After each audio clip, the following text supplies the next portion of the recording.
anytime we have equation where unknown is under the radical sign, I have to eliminate the radical. Let me rewrite this problem one more time. So I have y under the radical sign equals 7. How I can eliminate the radical? Simply by raise the whole expression to the power which is equal to the index. That is invisible too. Whatever I did on the left side, I have to do also on the right side. So I can say this is 7 to the second power.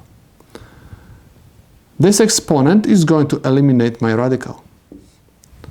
That's why I'm going to have y equals 7 to the second power is equal 49. Now I'm going to check my answer by replacing y by 49. I have square root of 49 must be equal 7. This is my left side, this is my right side. Left side has to be equal to the right side. Square root of 49 is, you can say square root to the second power, has to be equal 7.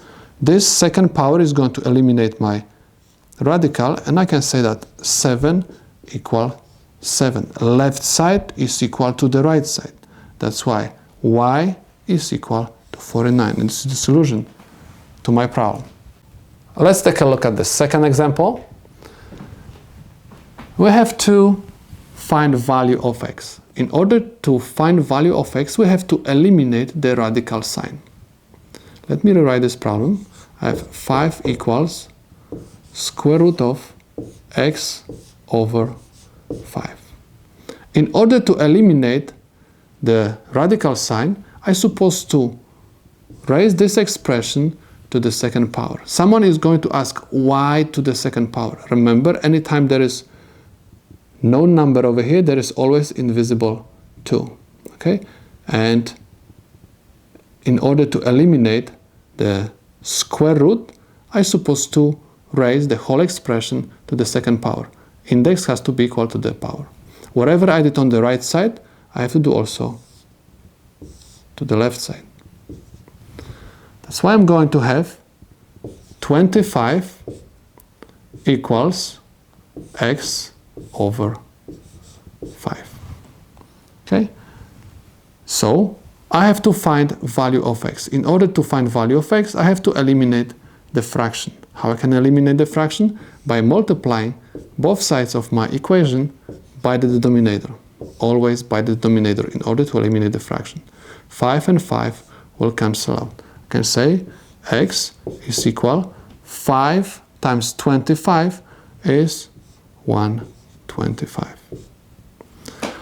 Next, I'm going to verify my answer, and I'm going to replace my x by the number which I found, by 125.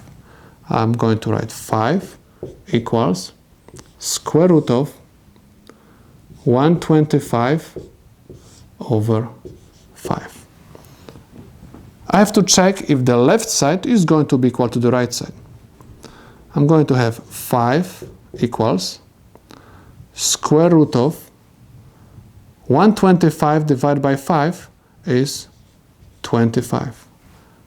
Let me copy left side. Square root of 25 is 5. I found that left side is equal to the right side. That's why the solution to my problem is x equals 125.